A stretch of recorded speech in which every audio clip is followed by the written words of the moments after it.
नमस्कार, मैं हूं दीपाली राणा। आप देख रहे हैं कमोडिटी कॉल। प्रधानमंत्री नरेंद्र मोदी ने देशवासियों से अपील की, कहा कि वेस्ट एशिया की जंग के कारण देश का इंपोर्ट बिल लगातार बढ़ रहा है, इसलिए जहां तक संभव हो पेट्रोल डीजल से लेकर खाने के तेल सभी के इस्तेमाल में कटौती की जाए।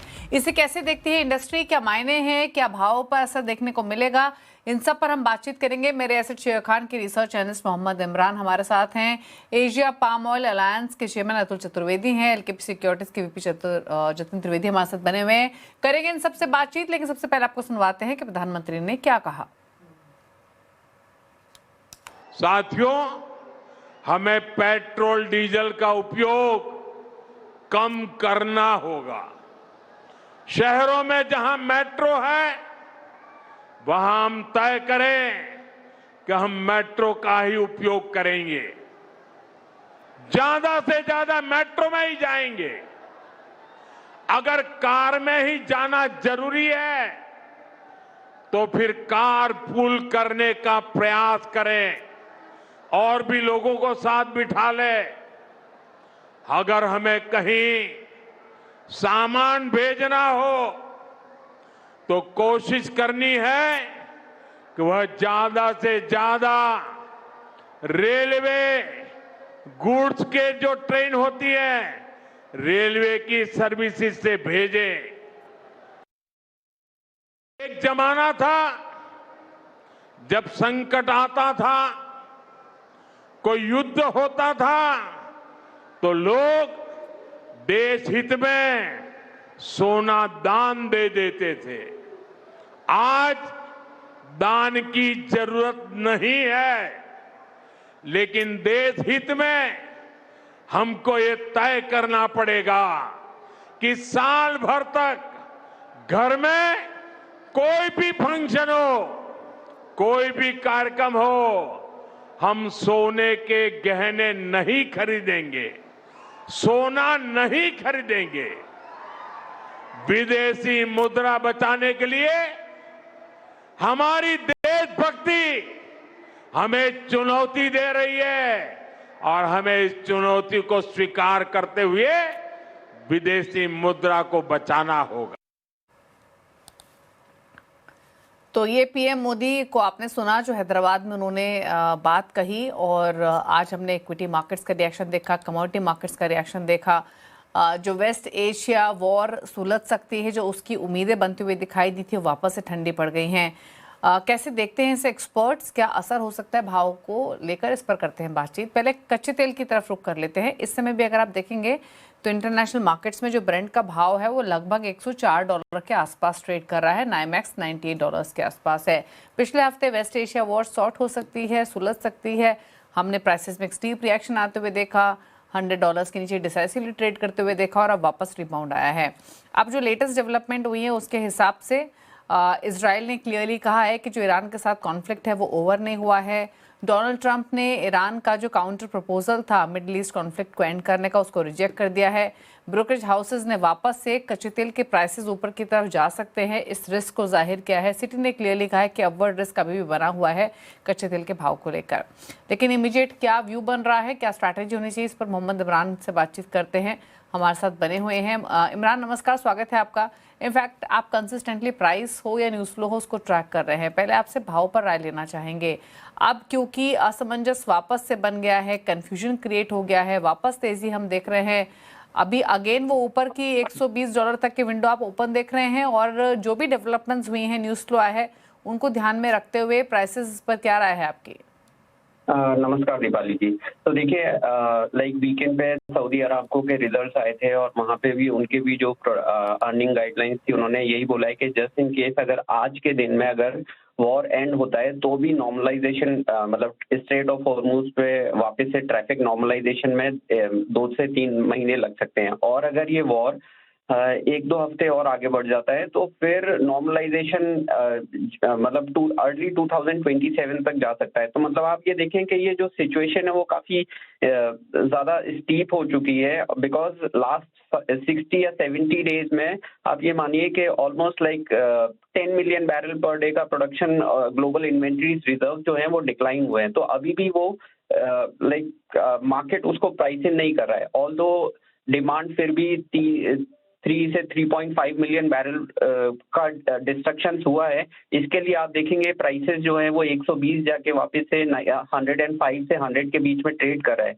ओवरऑल लाइक इंडिया में भी अगर आप चाइना का डेटा भी देखेंगे तो जो China close to 50 million ton हर महीने इंपोर्ट करता है क्रूड ऑयल, वो डिक्लाइन होके अप्रैल के मंथ में जो नंबर्स आए हैं वो अराउंड 39 मिलियन टन्स के आसपास आए हैं। तो वो कहीं दिखाता है कि थोड़ा सा चाइना में भी डिमांड का स्लो डाउन हुआ है। इनफैक्ट इंडिया के जो नंबर्स आए थे ट्रेड नंबर्स मार्च के, वो भी स्लो डाउन दिखा रहे हैं। तो इसके लिए आप देखें कि प्राइसेस थोड़े बहुत नीचे आ सकते हैं, बट ओवरऑल अगर ये वॉर थोड़ा सा और एक्सटेंड होता है, जो कि लग भी रहा है because there is no resolution to peace talk या जो भी वॉर अपडेट्स आ रहे हैं उससे लग नहीं रहा है, तो क्योंकि न्यूक्लियर डील पे जो भी है कोई कंसेंसस दोनों कंट्रीज का बैठ नहीं रहा है, तो मुझे लगता है कि और 2-3 हफ्ते लग सकते हैं एक आउटकम आने में। तब तक के लिए तो प्राइसेस मतलब कुछ भी न्यूज फ्लो आएगा तो प्राइसेस के अपसाइड होने के चांसेस ज्यादा हैं। मुझे लगता है एक बार वापस से 120 मतलब जो भी चीजें होती हैं तो 120 तक वापस से प्राइसेस आ सकते हैं। क्या रेंज आप देख रहे हैं ब्रॉडर पर्सपेक्टिव से, ऊपर की तरफ $120, नीचे की तरफ?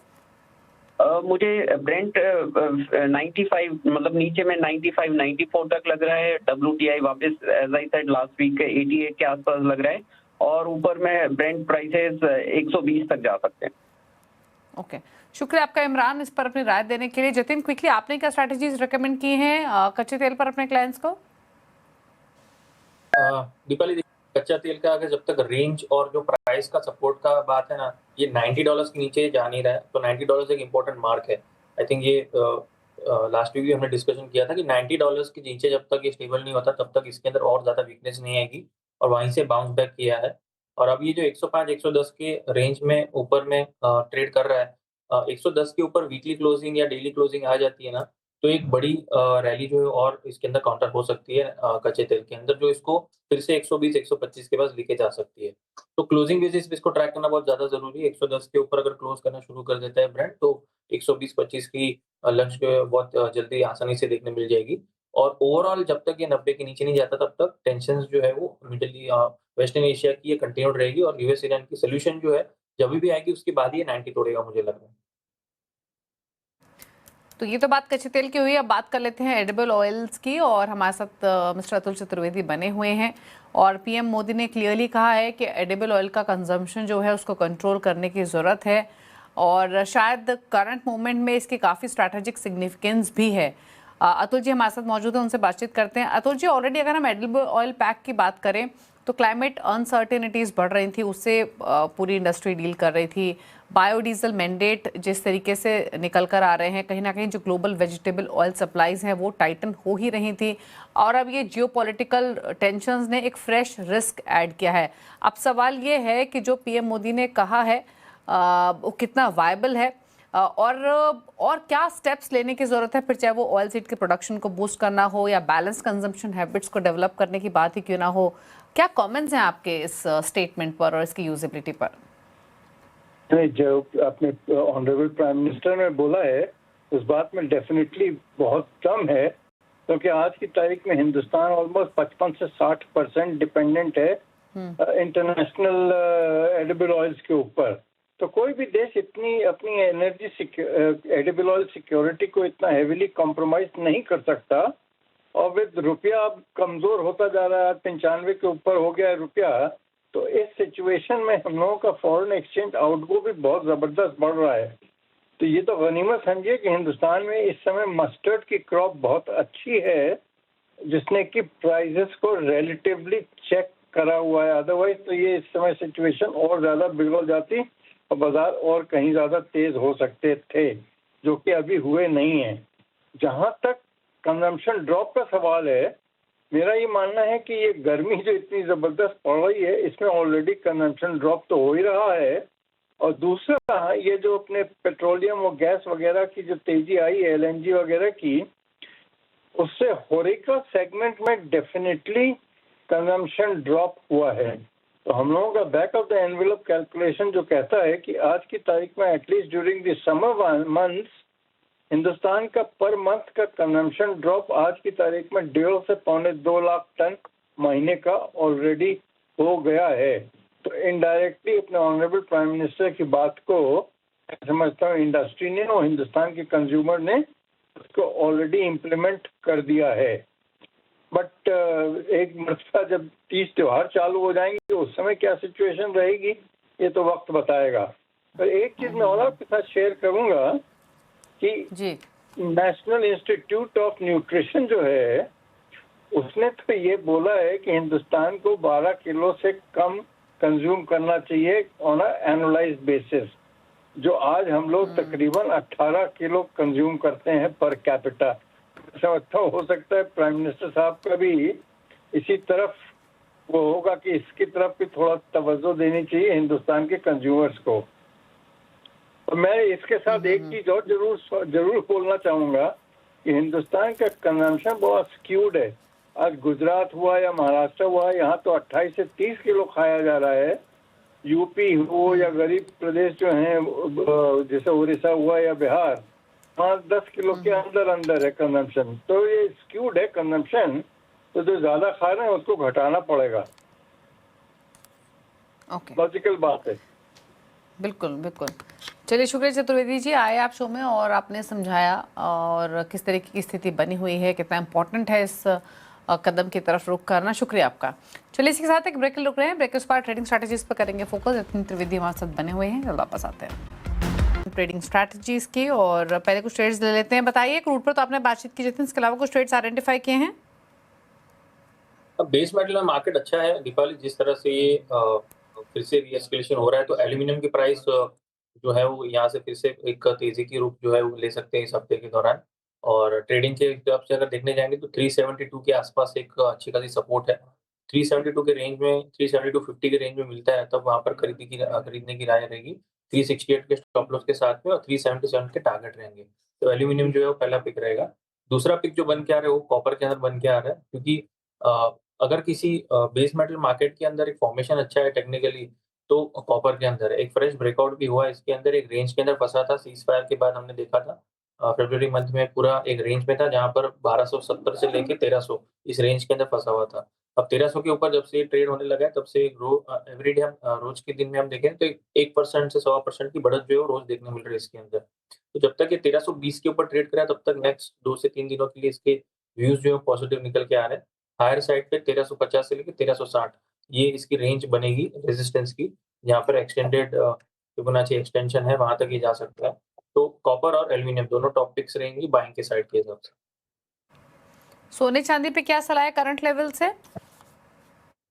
सोना जो है कहीं ना कहीं कॉमेक्स के ऊपर प्रेशर है, तो घरेलू बाजार में इसका प्रेशर देखने मिल रहा है। हालांकि यहाँ पर कम दबाव देखने मिला है, क्योंकि रुपया जो है वो तेज गिरावट के साथ 95.30 95.40 के पास 95.30 तक ट्रेड करते हुए देखने मिला। इसके कारण से घरेलू बाजार में उसको सपोर्ट मिला है। लेकिन कॉमेक्स के अगर ट्रेंड देखने जाएंगे तो थोड़ा सा प्रॉफिट बुकिंग का दौर जो शुरू होते हुए देखने मिल रहा है, जहाँ पर $4700 के पास एक रेजिस्टेंस है।